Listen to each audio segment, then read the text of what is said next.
Welcome to the Road is Dead podcast, episode number 147. I'm your host, Rob Curtis, here in the studio with Leah. And joining us remotely, we have Tim. Good to see everybody. I wish we could see them.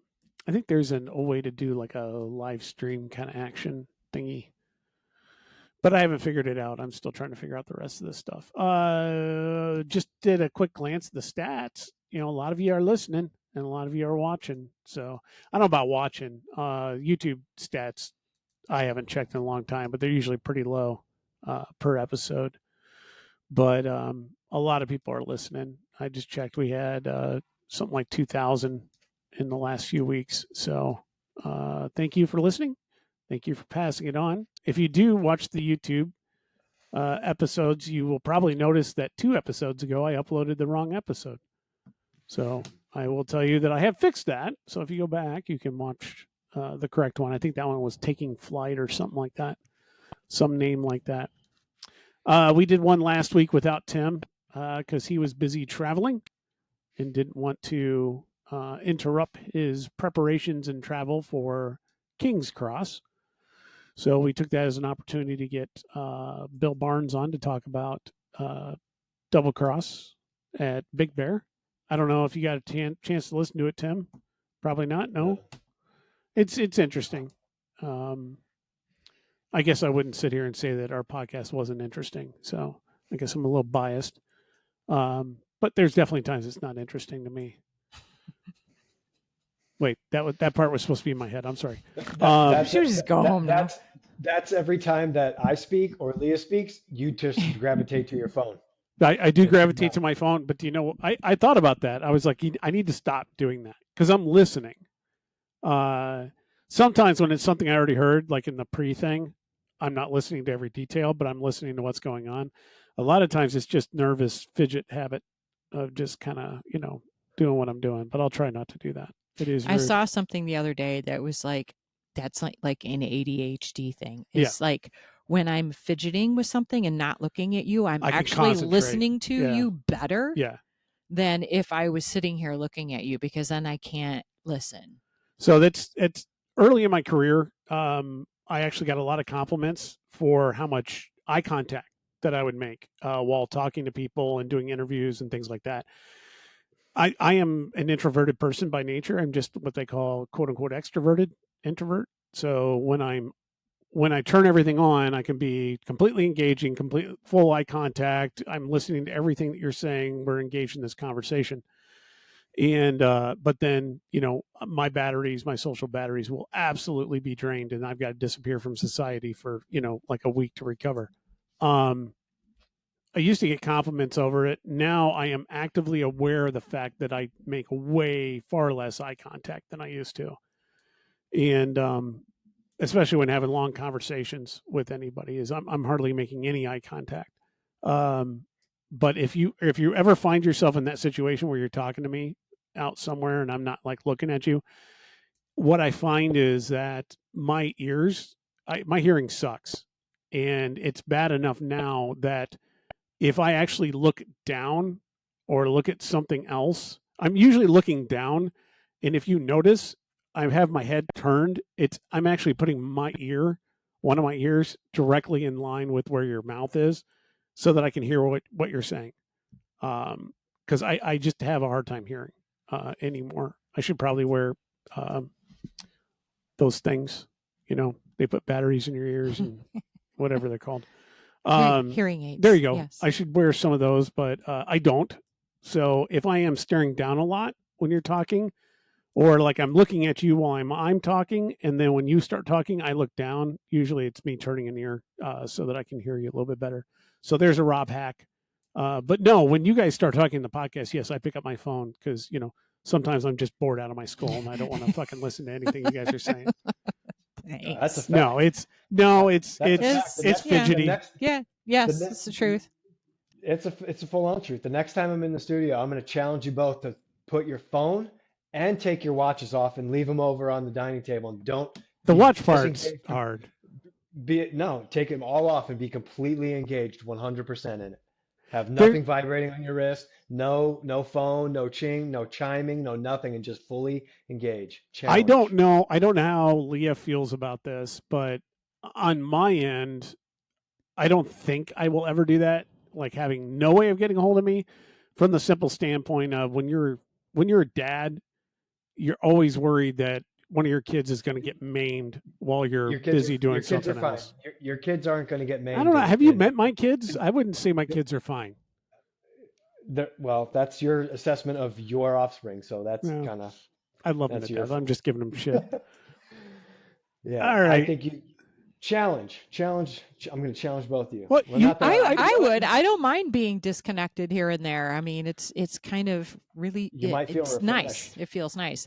I went for a bike ride once and realized I didn't have my phone with me, so I had like once. No way to contact anybody, and I had like a mild like, oh shit, should I go back and get my phone? And then I was like, fuck it, who cares?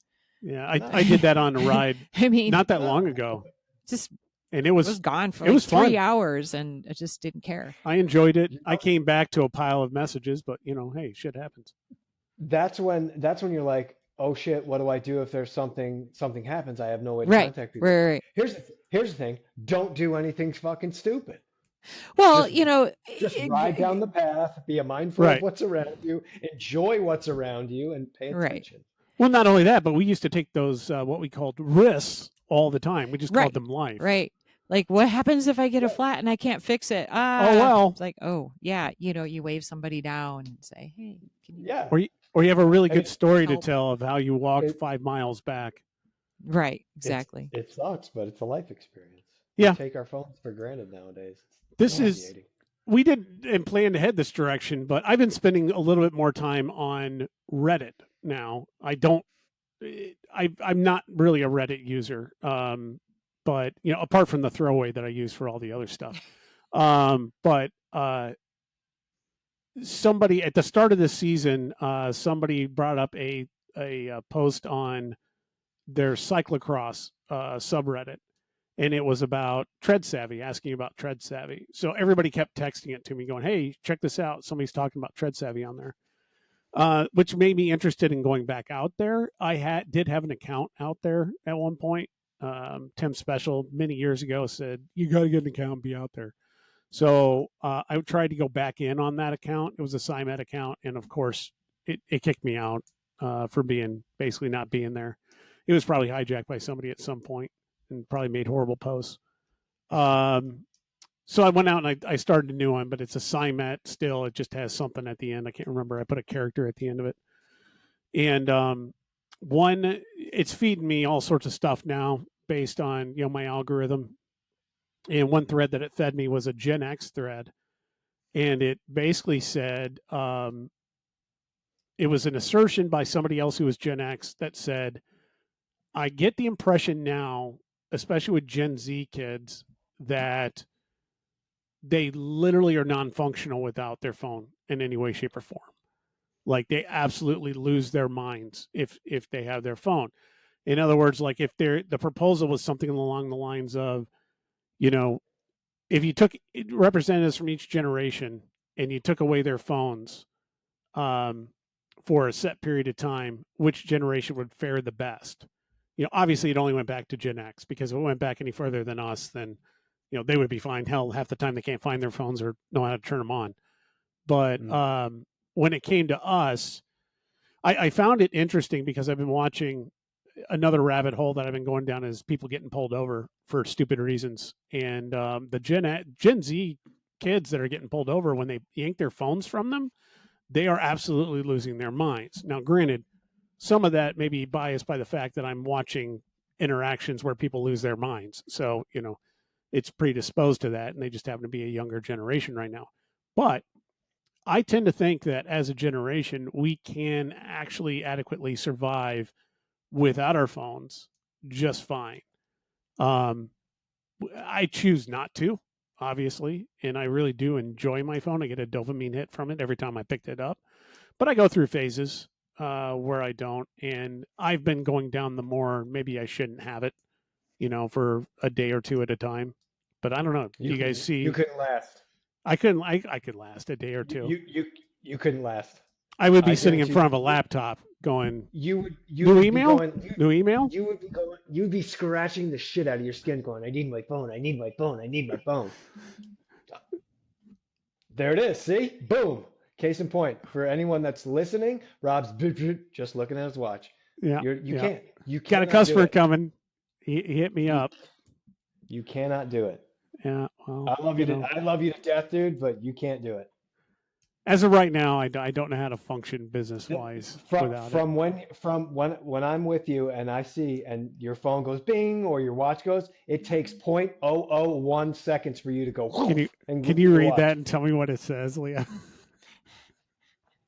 Or like you literally create wind with your hand to grab your phone. Yeah. And it's yeah. It's like a tornado's coming through because you can't get to your phone fast enough. So no, I love you to death, but you can't do it. I was going to make an off-color remark, and I'm not going to. No. It was self-deprecating, but I'm still not going to do it. It's inappropriate. Never mind. Is anything you say appropriate? No, usually not. I don't know. Maybe I'm not as bad as I used to be. According to Bill, I'm not as bad as I used to be. That was a huge compliment. He was saying I'm not as big of an asshole as I used to be. So that's a good thing. I'm sure there's a lot of people that think that. Well, I hope so. In a good way. I mean in a good way. I try not to be. Like but then again, the Rob Curtis dressed up as Mike Ditka, that guy might have been an a-hole. Really? I don't know. That guy was pretty easygoing. I was dressed up as Ditka. Do you remember that? I do remember that. I do remember that too because I remember I didn't know you. And then I remember going home from the race and I was talking to Darcy and I'm like, did you see that guy dressed up as Ditka? He was funny. that guy was funny. I was having fun. That guy was funny. I don't know about your guys' takes, but I don't dress up for Halloween. I just don't. I mean, it's just not that I'm against it, not that I hate it or anything like that. It's just that I feel like I never have a good costume idea. And when I can't come up with an idea, then I just can't get into it. To like push myself to come up with a bad idea that is going to end up with poor execution at the last minute. I just avoid it. It's just fluff I don't need to have in my life. I love that other people do it, and I love that they get into it and they can create amazing costumes. That's a lot of fun. That one particular year, I was lamenting how I never have a costume, and I think I was talking to Anthony about it, like trying to come up with ideas, and he said, "Hey, I've got an old like 80s Bears like sweater, Ditka sweater." He's like, "You should do the Ditka thing, man. You should be he goes, "Oh, yeah." He's like, "You should be Ditka." And Julie found a Bears baseball cap, and then pulled it off perfectly. All I did was I went out and I got a fake mustache, and some like dollar big, glasses, 80s glasses to throw on there. I think that's what I did. Mm-hmm. That's all I did. And I had a blast with it. And it was fun. That was the time that I remember that last race vividly because it was Anthony, myself, and Mr. Kelly we were all dressed and we all got to the edge of the tape. And that was at Campton and just had fun heckling again. And that was good. Funny. We heckled a little bit this last weekend. I won't go into the last weekend yet, but we heckled a little bit this last weekend. It was kind of fun. So I am more interested, though, to be contrary to the point you made earlier. I'm more interested in how King's Cross went. So can we get into that? Can you give me a lowdown? Because I know I looked at your results. I know I didn't send you any congrats or anything like that, but I did look at your results. I was paying attention to kind of what was going on. But I don't like sharing stuff with you while you're out there because I know you're on the trip. You got shit going on in your head, and you don't need extra fluff going on. Yeah. No, Kings was good. It was it was a tale of two completely different days, which was awesome because I had seen like last year, Leah, and Kings was bone dry and fast, good flow. Hard packed ground. It was nice. And that's exactly how Saturday was. Nice temperatures, cool in the 60s, sun shining all day. Like I said, in the first 10 seconds, I knew I didn't have it. I was like, this is not going to be a good day. So I just didn't have it. Like I have no excuses. I mean, I haven't looked back through trainer and whatnot. I'm not going to sit here and try to make any excuses. The legs just weren't there, and second was the best I could do. Um, it's one of those times where you really have to fight mentally because you'd rather be doing something else. And when, we've all been there when things aren't going your way or you just don't feel good. Like it sucks to just, oh, I got 40 minutes to go and I feel miserable. Yeah. Uh, Yeah. Yeah. and so you just try to make the best of it. And halfway through, I'm like, you know, it's just a crummy feeling when your legs just you can't wake them up. You can't do anything. They're just blocked. You Yeah. can't put any power in the pedals. No matter how smooth you're riding, it's just you can't put any power in the pedals, and it's a sinking feeling. Um, so then I was just relegated myself to second. I was just like, the leader's gone. I can't get there. So I'll just do my best to not fall to third place. Yeah. Um, and just kind of rode it out. And then with like a lap and a half to go, my legs finally showed up, and I was like, "Oh, thanks, guys. Yeah. Thanks a lot." Little late, but it was just one of those ones where you accept it for what it is, and then just immediately shift gears.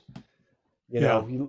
You lick your wounds for a little while, you have your pity party for a little bit, and you move on. And I've been lucky enough to learn that lesson over the last couple of years and how to deal with that. Darcy would, if I had a bad race or whatever, she would always say, "You have 10 minutes to get it out." I'd get it out and I'm fine. And Yeah. I've gotten a lot better at that. And it was just like I can't go and do the race over. All I can do is focus on tomorrow. So that's what I did. And knowing it was going to rain, I was actually like, finally, like this is going to be a good race. Like I was excited for it. I had seen, videos in the past of how Kings is in the mud, and I'm psyched that I got to experience that. And it had rained overnight, Saturday into Sunday, and then early morning hours, like 2 hours before start time, we were at 10 o'clock on Sunday or both days. So I'm checking out, because Kings switches it up a little bit. Saturday is one course, and then Sunday's different, mostly the same course, but they have you go a few different ways. So I was out there at like 8 o'clock, 8:30, kind of watching the juniors rip around, and started just dumping, like monsoonal dumping with heavy winds. And I'm like, oh my God. And immediately everything just got soupy and slick. And I was like, this is going to be a day. Yeah. You know, Mhm. so uh, go through the warm up. Everything's fine. I didn't even bother getting my rollers out. I'm like, I don't have a tent. I'm not going anywhere. I just rode up and down the street there. Got a good, decent little warm up in. The whistle blows, and I'm like, Mom, my legs don't feel great, but they don't feel terrible. I got a good start, and then immediately, oh, 10 seconds in, boom, pulled my foot out. I was like, God damn it. Sat down, put it back in, stood up, pedaled again, boom, pulled my foot out. Fuck, twice pulled my foot out before we even got in the field. So, Leah, as you know, on that uphill, on the asphalt uphill, pulled Right. my Yeah. foot Yeah. out twice. So I fell from like the lead to probably about eighth. And I'm like, don't panic. It's a mud race. It's completely different. So probably in the first half before we got through, even to like pit one, going past pit one, I had rode up into like fourth. I wasn't sweating it. The same guy from Saturday had started riding away, and I'm like, really? Again? And I'm like, no, I know the mud game. Like I know how to play the mud game. Um, so I just picked the next few guys off and then just started riding my lines. And once I was clear of like traffic and there was no one to like battle and kind of move around and stuff, I had clear track in front of me. I could just, tape to tape, just swinging out, hitting the grass, finding all the lines that I was comfortable with, and slowly the leader was coming back, coming back, coming back, and I think I caught him maybe on lap three, got to him, and then he's kind of sitting on my wheel for a little bit, and I'm like, I don't know what to do here. Like, I, I hate when that happens, just in general, because I don't know if I'm gonna play it the right way. So I ended up was like, I'm just gonna ride my lines. If he figures out my lines and they're faster for him, we'll have to battle for this later on.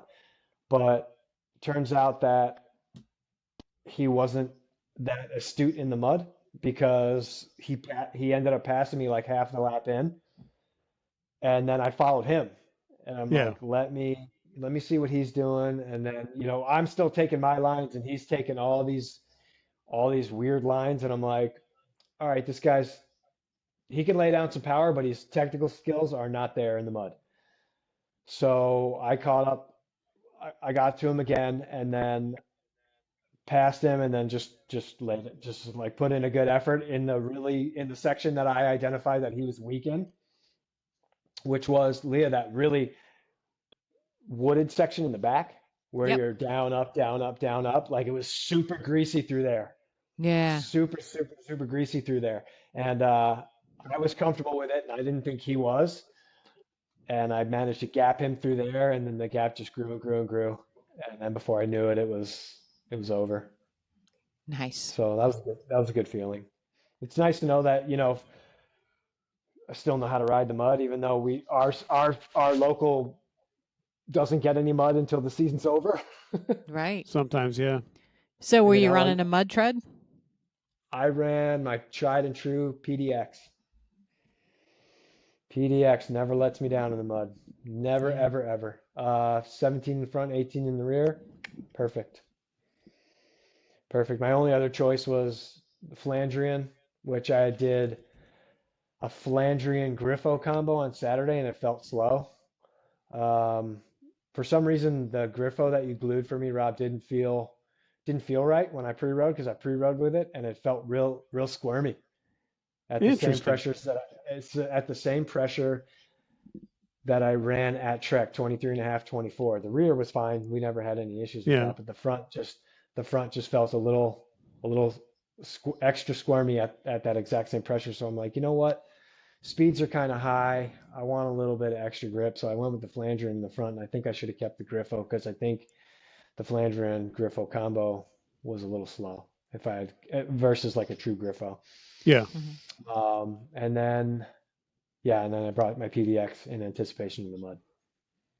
And PDX is great because you could bang over ruts and sidewalks, and you're never gonna. Those things are bulletproof. Yeah. I Yeah. love those Yeah. tires. Until they're not. Well, any tire, But I don't know though. I mean, having a conversation about PDXs for me at this point is like somebody bringing up an ex-girlfriend from like college and being like, man, I mean, did you see she won an Oscar like a week ago? Did you check that out? I mean, she must be doing really well. It's like, okay, cool, good for her, but I'm never going to see her again. If the PDX was still available, there'd be a shitload more people on it. That's the thing. I know. And the Flandrian, I'm telling you, the Flandrian is slower. There's something in me that makes me want to look into Tufo tubulars, because that's who made the PDX. Yeah. Granted, the tread is the tread, and that's where the magic is, but at least tire construction wise, it would be similar. Well, I can tell you, because I was looking at it just half hour ago. The PDX is more round, and the center knob is much higher. Yeah. Than the Flandrian. All the tread is one side. It's all the same size, so it's going to be slower. Mm-hmm. And that's straight up feedback from racing both of them. Yeah. Well, it's like I said, it's like, I don't know. It's like hearing that certain engines ran better on leaded gas back in the day, It's like, it's cool, but it's just a fact. Just what's now. So you're saying you're going to go to a Tufo factory and see if you can start making them again? No, I mean, I never got a real story on any of it. People ask me a lot. I never got a real story. I would eventually like to get a story from Don. I think I've thrown this out on the podcast before, but if anybody's good friends with Don, tell him to reach out. Because I've reached out to him, and I'm sure he's had 1,000 people reach out to him about the tires, and I sold a lot of them, I was buying direct from him for quite a while. But, that doesn't mean anything in the long run. And I'm sure it's the last thing he really wants to talk about. So he's never been Johnny on the spot with coming back and talking to me about it. But whatever. I don't bug him with it. I mean, I get it. Yeah. I've been in business myself, and obviously if things worked the way that he wanted, he'd be telling stories about it all the time. So things sometimes just don't work that way. And considering the current environment that we're looking at in the bike industry, who knows? I didn't really want to jump into that one yet, so I'm not going to. Sorry.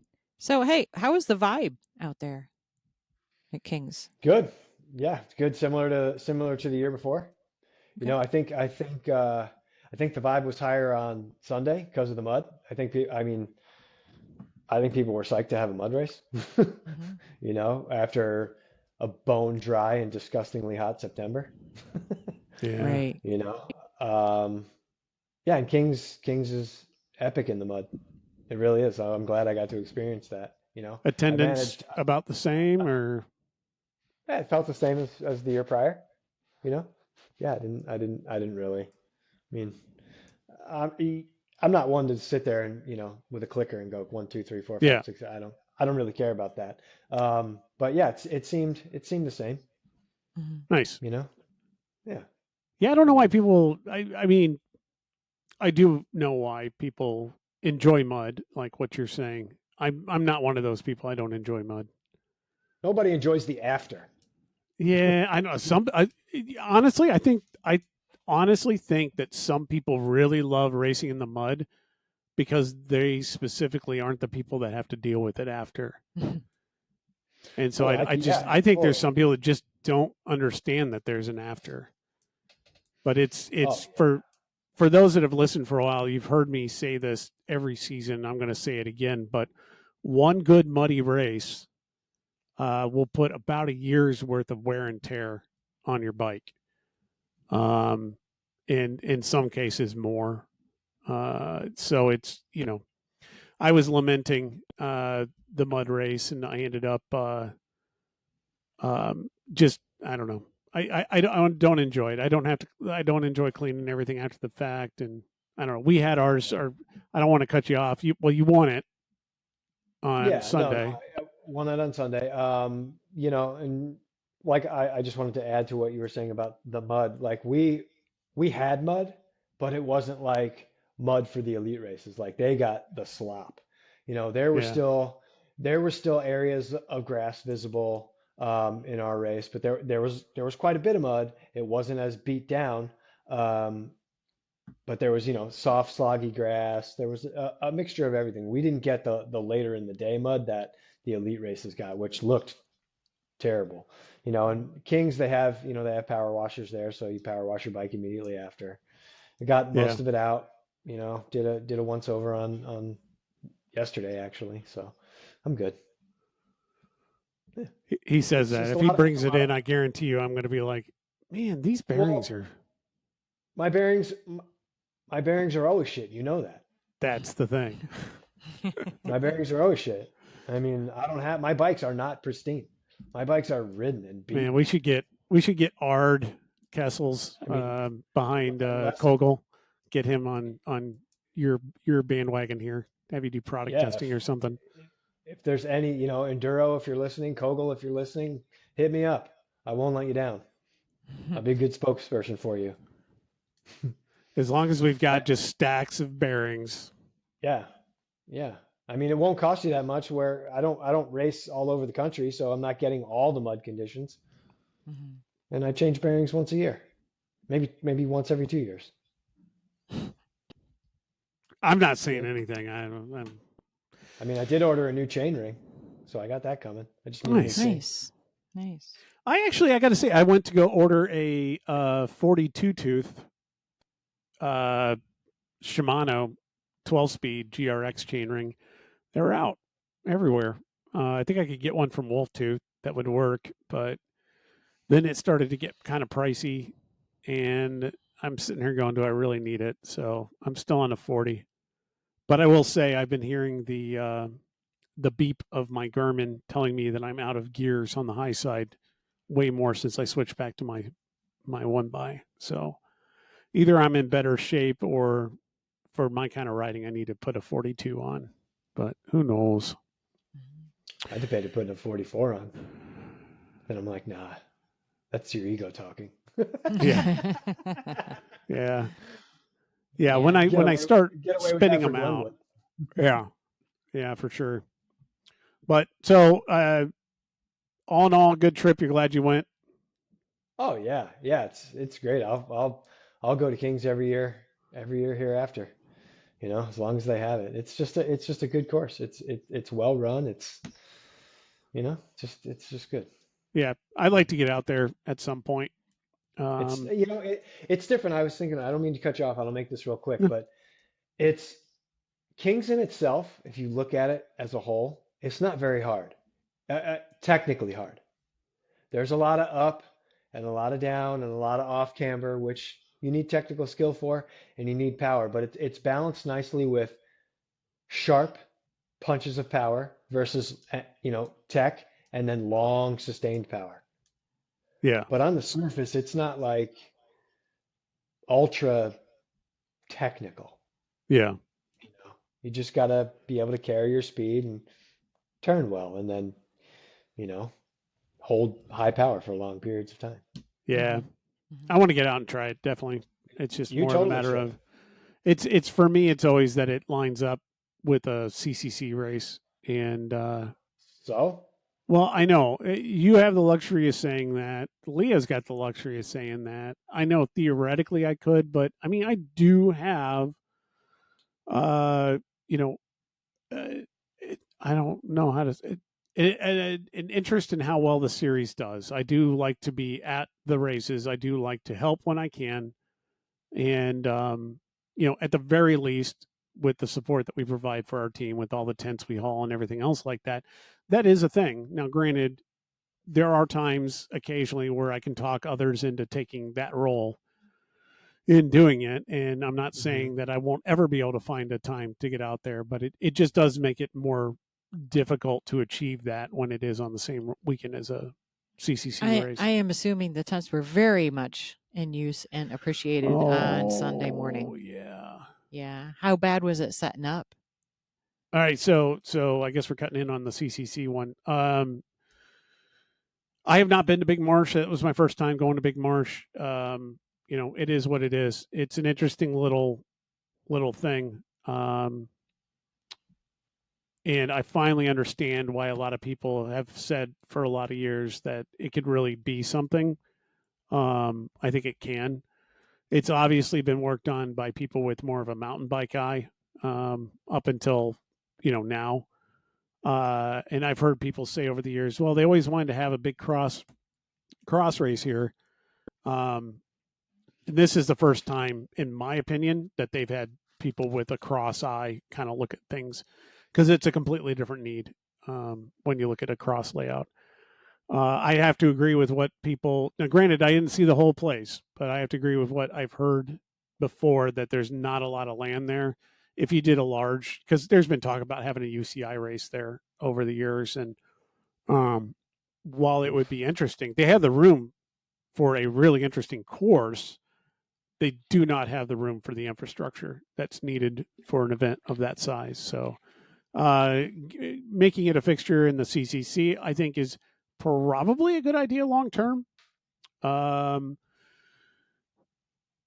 Everyone that raced had a lot of fun. Let me put it that way. I'll start there. Setting up in the morning was a complete nightmare. But, when you set up in the rain, it's always going to be a nightmare. It actually, I take that back. It went better than it could have gone, for sure. I'll count my blessings on that one. But it's one of those where, because of how far it was, we're all riding in one car. So I've got Julie and Parker there, at the butt crack of dawn as we're trying to set up. And if you've ever been to a race when I'm setting up first thing in the morning and I'm setting up with Anthony, you will very quickly find that I don't necessarily talk a lot. and Anthony and I know exactly what we're doing, so we just get it done. I love when people come out and give us a hand. Start there. But like with anything, when you've been doing it with only one other person for so many years, you kind of get into a rhythm. You know what I mean? And you know what they like, and they know what you like, and that's kind of how we operate. Which means that he and I can get the whole camp set up really quickly. And if you've been around me and I've been working on stuff, you know that I have a tendency to just lock up mentally when I want you to do something, and I go, just, the thing, just, and I don't use words. So it can get very frustrating for me very quickly. And if those of you have met my wife, she tends to, when there's other people around, maybe she's feeling self-conscious, I don't know, but she tends to want to talk to everybody and either make jokes or have fun with it and try to bring up the whole, level of what's going on. And she's worried about the things that are within her sphere of control. So worried about where she's going to put the chairs, and, how, my bag is going to get laid out, or where they're going to put stuff, or whether or not Parker's got enough clothing on. So it just kind of, doing all that while we were doing the setup was just compounding, issues, because we're just bumping into each other left and right. So it definitely could have been better if it wasn't raining, but it went up. Tents are up, got the walls up. I did not bring the heaters because I was like, well, it's going to be in the 50s, so why would I bring the heaters? We've got the walls, so we'll be plenty warm in there. Sweet Jesus, that was one of the coldest races I think I've ever been to. I mean, I went back to the car like 5 times to try to find any shred of clothing that I had in any bag tucked away in any, and we're not driving my car. My car is full of all sorts of gear tucked away. And so I didn't have the resources that I normally have. I was going through my gear bag, which in the middle of summer, I looked at the stuff in my gear bag and said, why am I carrying all this? I can refill it when it becomes winter again and put all the stuff back in. So I had nothing in there. I barely had any long finger gloves. And so at different times, I apologized to anybody who came and saw me during the day, because I was dressed like a, just somebody who obviously didn't have all the clothing and needed whatever I found I put on. I had something like 6 jackets on.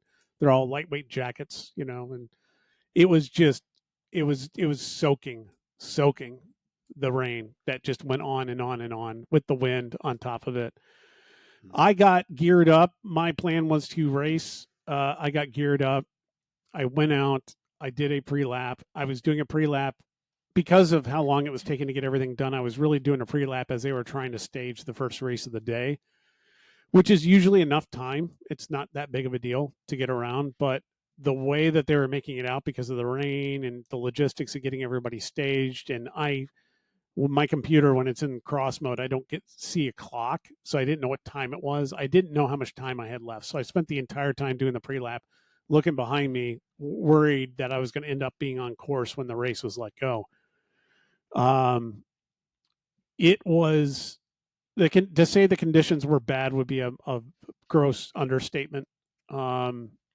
And it was a course where it had been raining for so long that water was building up in places, but it wasn't like full mud yet.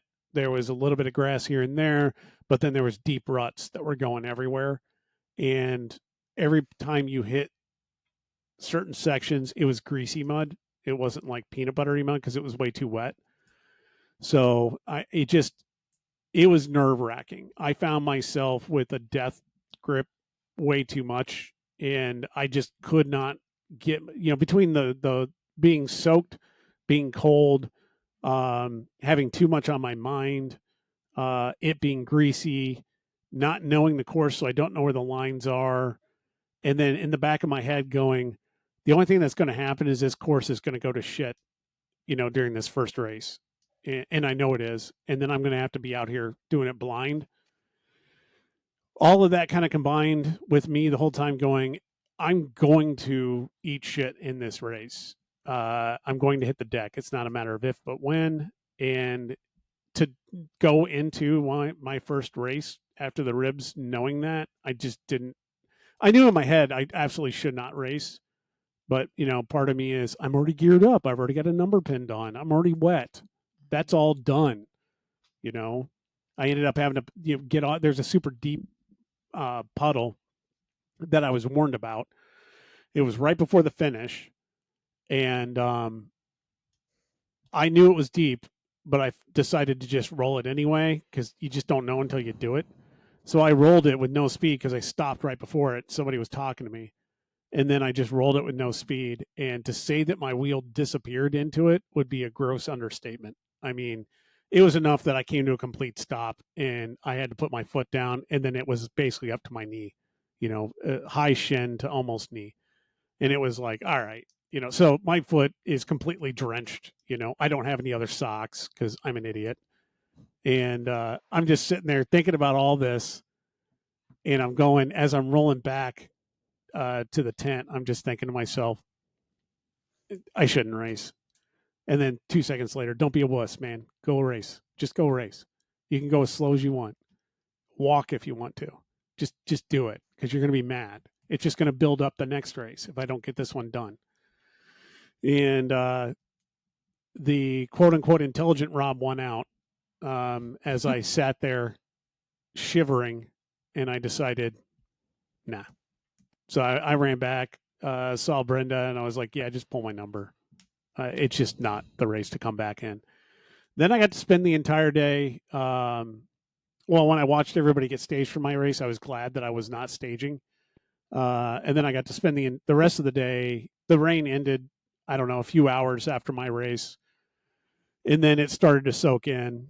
And, the thing that happens at every race after rain happened where it starts to go peanut buttery.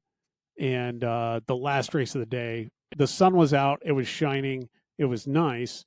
But the mud was, they were running so much of it. I think they were doing 11-minute laps, something like that. Wow. So, and the course wasn't that long. So, they were running a lot of it. Yeah.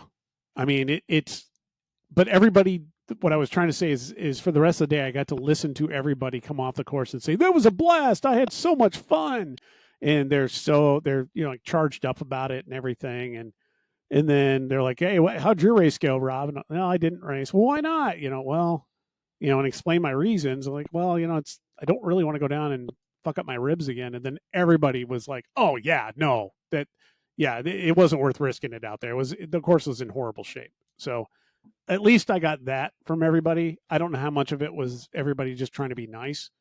But yeah, there's my race report. I didn't race and it sucked not racing. But I think I made the right choice. Will you race this weekend if it rains? I am signed up for Saturday and for Sunday. I don't think it's going to rain this weekend. It possibly will on one of the days, but it's going to be intermittent showers. But I am signed. So this weekend is our double with Jim Canella, ABD, out there at Sycamore Speedway. There is talk. The common story seems to be that there's construction going on at the park that they've been using forever. I believe I know enough to say that it's partially the construction. It's also partially that the park has been more and more restrictive every year, and it just kind of gets old. So I know Jim is eager to try this as a new venue.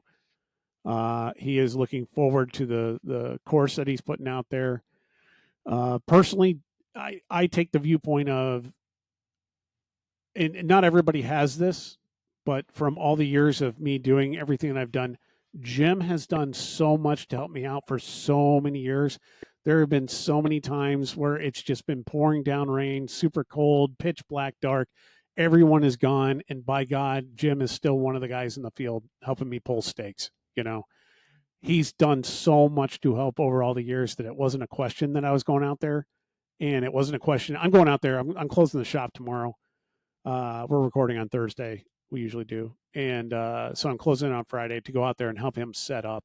And he's going out there first thing in the morning. So a lot of people were like, hey, Rob, you should go up and do Grafton in Wisconsin. I've done it before. It's a great course. I absolutely love that venue. It's a cool race. I would love to do it. But I owe it to Jim to show up out there and give him a hand and do the best job that I can in helping with whatever I can. So because of that, I am also signing up. He's the first day he's doing his ABR, which I think it's confused a lot of people, unfortunately. The turnout so far with pre-registration is immensely low, to say that currently I'm not racing against anybody in the 50 plus. I'm on my own. So it looks like I may end up on the podium. I say may because I'm sure at least one or two other people will show up, which means, podium's not a guarantee. But, Julie is even registered to race in the Cat 5 Worlds, and she is the only woman signed up at this point. So it looks like she may end up being the Cat 5 Women's ABR World Champion this year. So that would be awesome. It would be kind of cool. Yeah. So, whatever. The one thing that some people may not be catching if they are looking at and thinking about doing it, the race times are very long. I think I'm racing for 45 minutes out there. And I know some others are racing for like an hour. Yeah, I noticed the women's 1, 2, and 3, 4 is 60 minutes. Yeah. Like, what? Yeah. So they're very long races.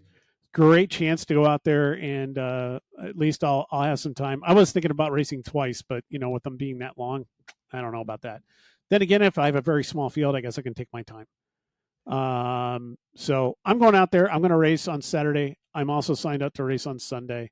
We'll see what I can do to tear my body apart this weekend. Hopefully nothing major. As a side note, I was kind of scared because Dave Veraccia, the guy that was behind Vanderkitten, apparently broke some ribs not that long ago and apparently did something and ended up puncturing a lung like within the last week or two and ended up spending 3 days in the hospital. So, and it said the way I didn't get the whole backstory, but the way he kind of set it up is it sounded very similar to kind of what I was doing. So, and he was very adamant on, you got to respect this kind of stuff. And I didn't. And now I ended up in trouble. So I'm sitting here kind of going, hope I'm respecting it enough.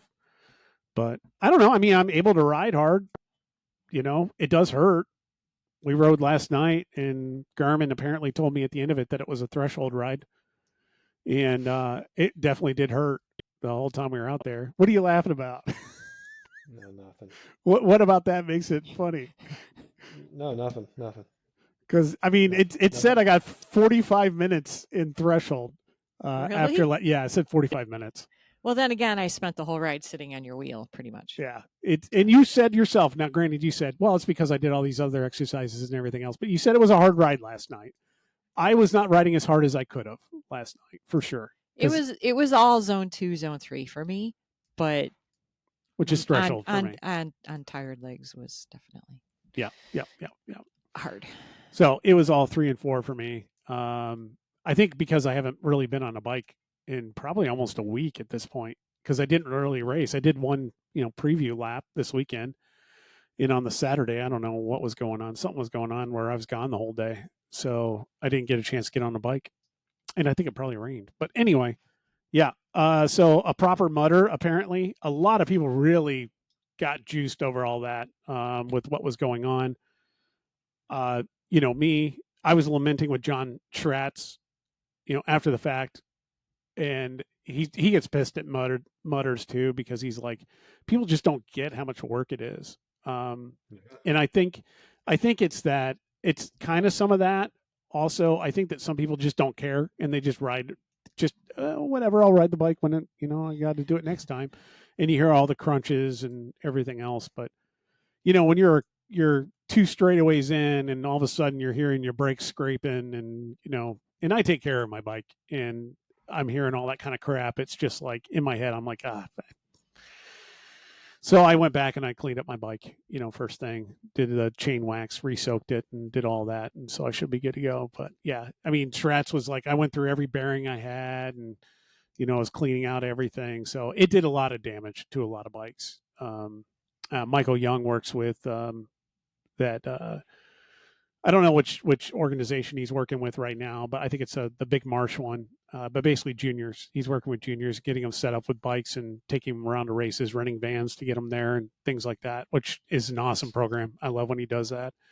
But to see his face after the last race of the day, I told him, I go, man, because I don't know how, but he ended up with a bunch of Colnagos that were, old used ones, rim brake, whatever, that he's got these kids on. And I just walked by him at the end of the day. I was like, man, I'll tell you, I saw a lot of broken Colnagos out there. And he's like, I know, man. It's heartbreaking, and he had a lot of work ahead of him and he was cleaning a lot of bikes. So I get it. My heart goes out to everybody that has to do it. It's a nightmare after the fact. Mudders are. So with that in mind, whenever I'm in the middle of one, I can never really enjoy it. I just can't. It's just me. So I don't know. I think I enjoyed the Montrose Mudder we had a couple years back. I mean, that one seemed okay. I'm trying to get more into it. I love racing in the mud. Yeah. It's the last race of the year. You don't got to worry about getting it ready for the next week. True. Not that you're going to let it sit in the rack muddy. But. Well, and I was running 38 Limas on that pre-ride, and I still had no traction.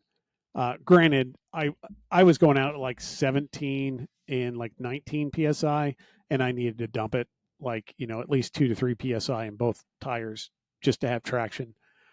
And I did that, but then didn't go back out. So it's just it's not fun to me.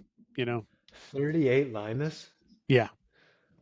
That's got to be just like Velcro. Yeah. Well, but it's not. In those conditions, it doesn't necessarily hook up, until let me correct myself, until you get the pressure right, then they'll hook up. But there was a lot of people that were running Flandrians out there that said that they were great in those conditions. I just don't see how that's possible, but every rider is different. So, so I get that. Me, even if it's mildly greasy, I'm on like, here, hammy Limas. I mean, I'll take, I got to have some grip. I just don't like it when it's greasy. I just don't. And I don't. Take a few deep breaths and let it slide. I know. Let it slide. Which I can do, but when I'm doing that over roots and shit, and I'm worried about my ribs, I'm like, not a risk I want to take. I understand that. Yeah. So anyway, hopefully that wasn't a downer. Was that a downer? Because everybody, like I said, everybody loved it. I have every feeling that that Triple X is going to be out at Big Marsh from this point forward. And I think that the course will continue to develop and grow over time. And I think that's a good thing. Already this morning, there was a good email that went around in the CCC directors thread about pits, because the pits were definitely an afterthought there, as they are at many races. And when you have a big mudder like that, to have the pits be an afterthought is difficult to work with on race day. But I don't know. We had a lot of fun. We got to the end of the race day. Good people hanging out. I know at least at one point, Anthony and I got to heckle people, and Matthew Reschke caught that on a photo. So, I saw that as we were heckling. So that's where I put it up there. I was like, picture. Some things never change. You know, it was fun to get out there. I mean, we weren't heckling in a bad way. Just doing the what you can do. Like, man, that looks like that sucks. But yeah, so fun. We're going into this next week. We've got a doubleheader. CCC day should be great out there. I do like the fact that we are able to run on Saturday out there. It gives me an opportunity to get out, at least get a hard workout in, even if I'm not racing against a lot of people. Also gives me a chance to really sight the lines that are going to be there over the weekend, and gives me a little bit of a foot up at not completely blowing get my doors blown off. Blowing my what? Well, your long race on Saturday should make your race on Sunday feel easy. That's hopefully. We will see. I know that I was kind of concerned going, I without racing the beginning part of the season, I'm like, I was doing well last year. I was in good shape. I was all excited to do really well this year. And I did actually take a chance, and I went back and I looked at my rankings for last year, and realized I actually didn't race well last year. I just had a couple races where I went to Wisconsin and lucked out. So, I was last year, I think I was beating like 4 or 5 people, 6 people in a race. So I actually don't have that much to lose by doing poorly this year. So I'm looking forward to that. Nice. I don't know. Leah, are you going to race this weekend? I am contemplating riding my bike from home to Sycamore Speedway. And why would you do that? Bicycles are not transportation. I know. I it just seemed like a really stupid thing to do because it would be about 100-mile day.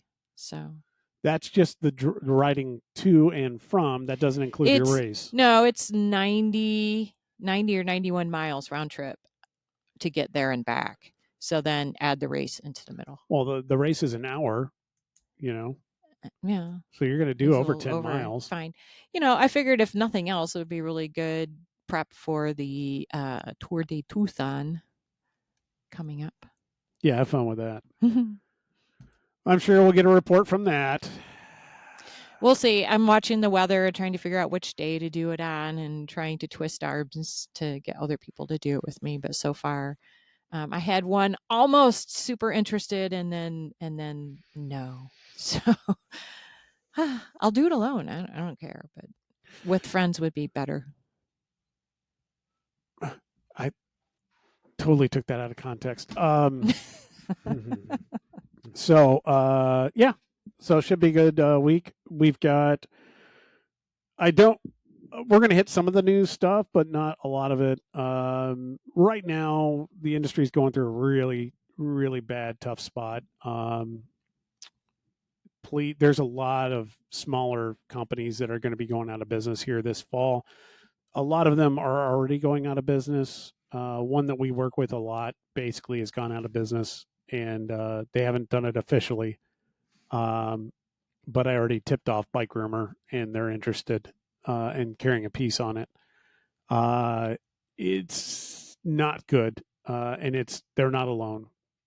In general, I would say carbon fiber seems to have almost disappeared on at least my level in the industry. So smaller organizations just aren't able to get it and bring it in.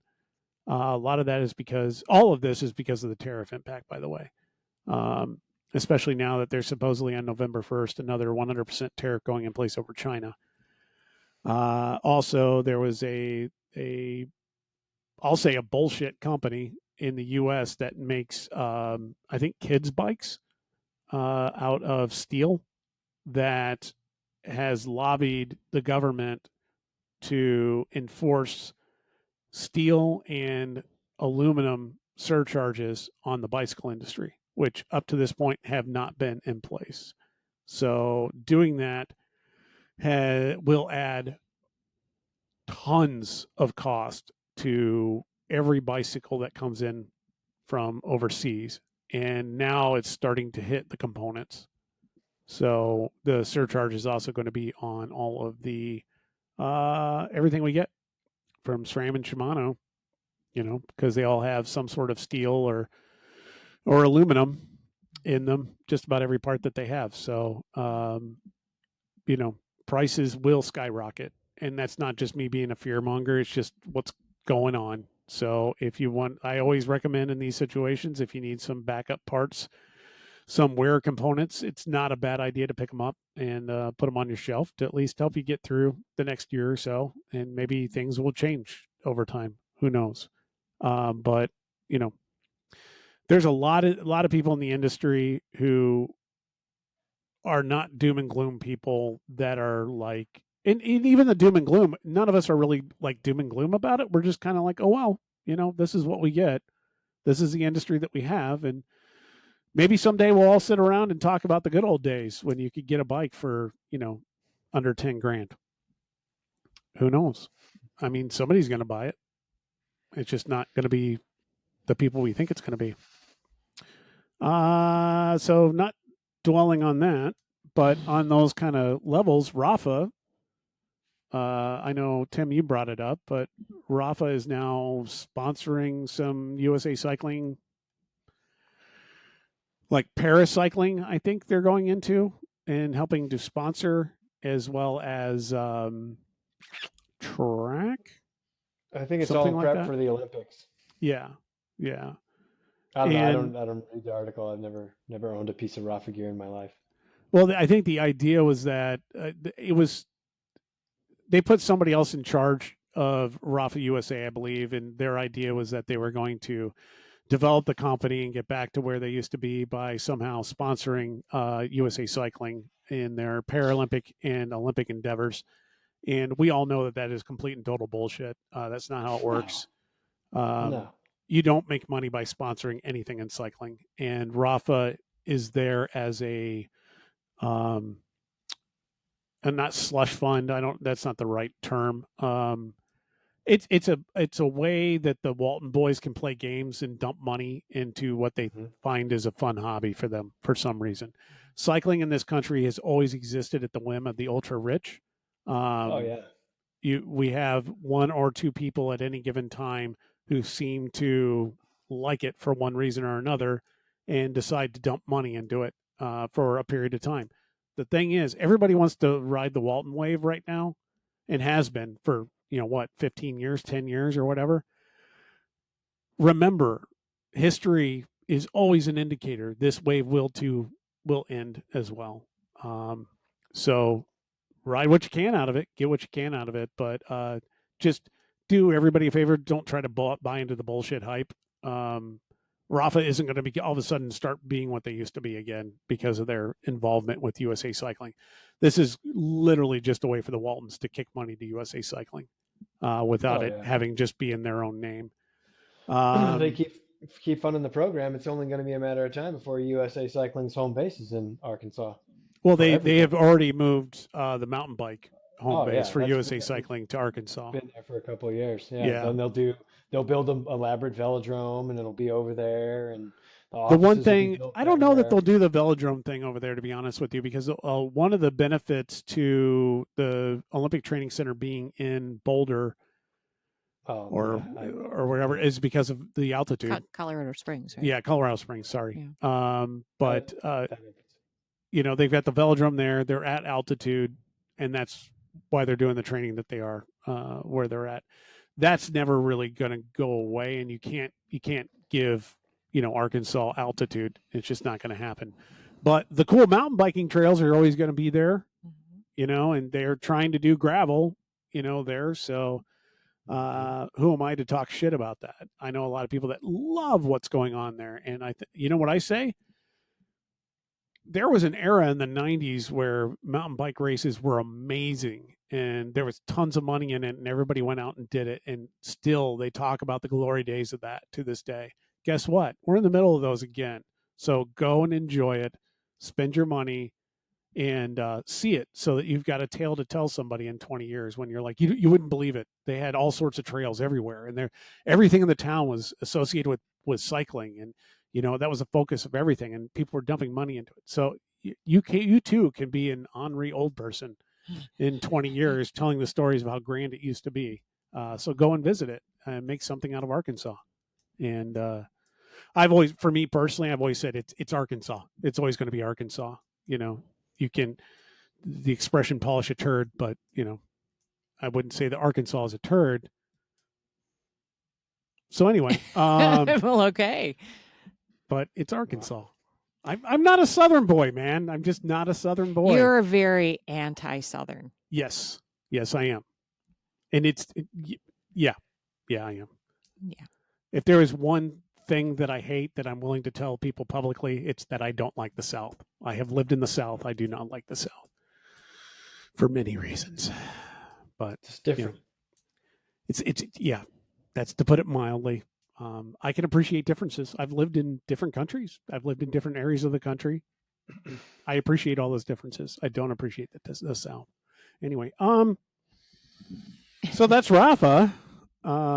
Anything else? I mean, we had a podcast named Rafa Mart at one point many years ago. So it's not like this is a new take. And they pulled out of EF, right?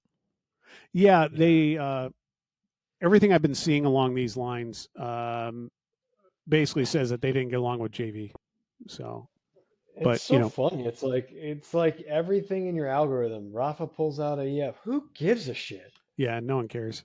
kit sponsors pull out of teams all the time, but it doesn't make groundbreaking, it doesn't make front page news all the time. But this seems to be like some grandiose thing. Who gives a shit? And I'm sorry if you're a Rafa fanboy. I never bought into it. I think it's overhyped and overpriced for what you get. Always been that way. I burned.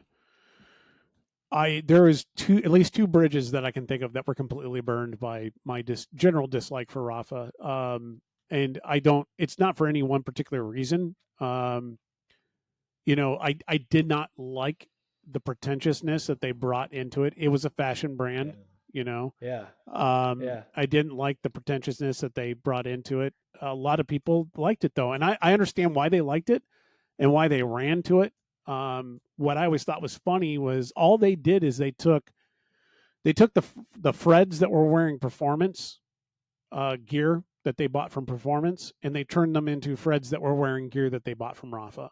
To me, it always looked the same. It just always looked the same. If you showed up at a group ride wearing Rafa, all you told me was you literally could have put a Performance bike logo on there and it looked the same to me. Because it just told me that you were a Fred that was new to this, and that's the only thing you knew about the whole culture or anything having to do with cycling was that you needed to buy Rafa. And back in the day, it was you spent $300 on a fucking vest. And people can talk about how they like changed something for the better.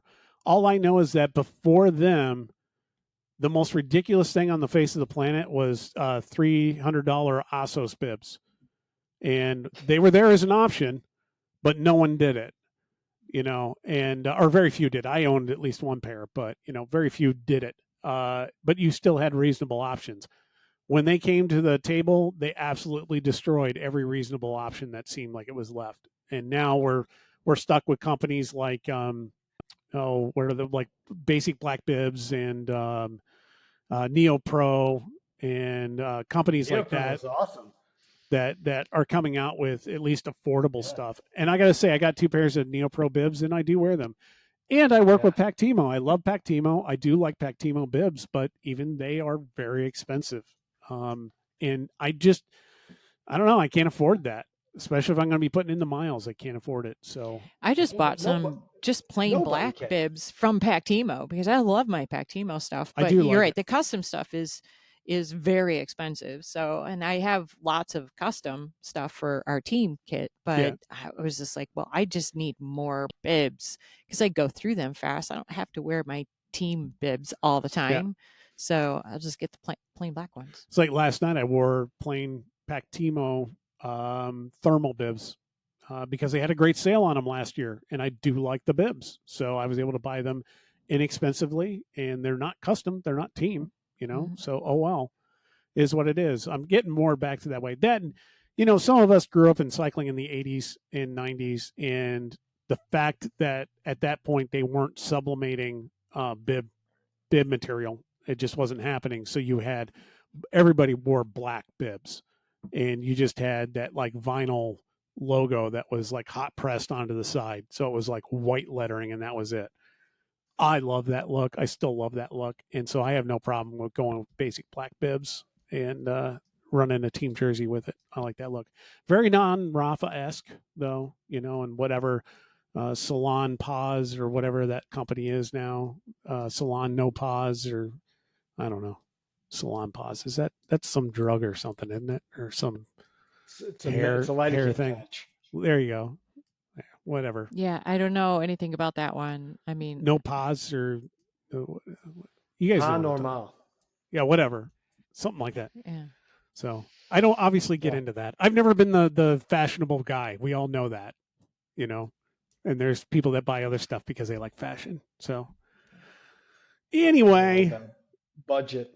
Yeah, that's kind of where I'm at now too. And I should be, because the whole industry is imploding. So with that in mind, come out and race Saturday and Sunday. That's why my bearings are 3 years old. Hey, it happens. Can't afford new ones. It happens. I am seeing, I got to say, I'm seeing really interesting things going on in the industry. On the wholesale side, all these companies are reaching out, and they're like, hey, stock up now. And, I'm seeing deals all over the place, and they're not good deals. It's not like they're going, hey, 20% off, and everybody. No. As a matter of fact, they're only dropping their wholesale like 1, 2, or 3% and thinking that they're giving us a deal. And at the same time, advertising to the end customer that they're dropping their prices 20 or 30%, basically putting us in a position where we can't compete. It's just a non-winning thing. And, That's terrible. I will say this one, we are a head dealer. And I got an email from Andrew Head. And that's the first we've called and talked to him, before. And Andrew being Steve Head's son, he's running the company now. We've talked to him before on other occasions, but this is the first time I've gotten an email from Andrew Head in the many years of doing business with him. And it was, hey, I know I need to reach out more. When you've got someone running a company that's starting to reach out personally to their dealers, we're all in a unique situation. So if you like stuff, buy it. Speaking of which, if you need any tires, head out to treadsavvy.com for all of your latest cyclocross needs. I do have some gravel and road tires that are going to go out there on super special deal because I got them on clearance, and I'm just going to blow them out. And I don't care what the MSRP is on anything, and you're just going to pay bottom dollar for it. Also, you can get buttonhole chamois cream if you're having a muddy ride and you're getting gritty in your pants. You should put some anti-chafing cream in there to help everything feel better. So go out and go buy some buttonhole chamois cream. You can get it at your local retailer or online. What else do we advertise for? I don't know. Whatever. Well, seeing as you just did a non-paid ad for Head, if you want some Head, give Rob a call. Oh, Wheels, that is. Sorry, Wheels. Sorry for you all that are listening. If you want Head Wheels, give Rob a call. Head Wheels. I think we can just say Head. Everybody's got to pay the rent, baby. Everybody's got to pay the rent. And I don't shame people, and I don't judge. So, Yeah. When it comes to that kind of stuff, I don't shame people or judge. I judge people all the time on other things. Yeah, you do. Apparently, I've gotten better at that. I'm not a complete asshole anymore. So. And don't worry, as stated earlier, if you do want Head, give Rob a call. He won't look you in the eyes. Just because I'm paying attention. Right. He may turn his ear to see if you're enjoying it. All right, I'm done. Sorry, everybody that's listening. I didn't mean to waste your time. Anyway, that's fun. I appreciate that. So swinging out this weekend. If you are going to head out and hit cross in our area, check out the Sycamore Speedway. Always a great place to go. The whole family loves going out there to watch the car races and stuff. That's not happening this weekend. It's just going to be cyclocross. So come out there and enjoy it. Jump a car or two, or hit some tabletops and do some things like that. If you're heading the Wisconsin way, I guess it's Grafton. I'm already getting texts about practice tonight. So, sometimes it's important, cyclocross. Oh, yeah. So, yeah. The one that everyone backs out of? No, people go to it, but it's, they want to do it it's 4:00. They want to do it at 4. I got shit I got to do, I know. I know Leah never thinks I do, but whatever. So with that in mind, anybody got anything else to add? Oh, by the way, were you pulling out of your pedals because of the cleats? No, it's got to be probably it's only the right foot, and I think those were brand new. I put them on. They're probably pedals. They're not that old. But I did a lot of like fundamentals training in them, like mounting and dismounting. So I think they've worn down a little bit, but I got a new set I'm gonna put on, and it may be the pedals. My pedals are old, and I'm pretty sure that little section plate, of the pedals worn out. That plate will wear, and the base of the pedal will wear as well too. Although you run Shimano, correct? I do. Yeah. So Shimano, out of all the pedal systems, they probably last and fare the best. So you got that going for you. Yeah. So take that as your notice if you haven't already to switch your cleats. I keep saying that, but I haven't done mine. All right. So thanks for joining us, and we'll talk at you next week. And enjoy the ride. All right. Bye. See ya.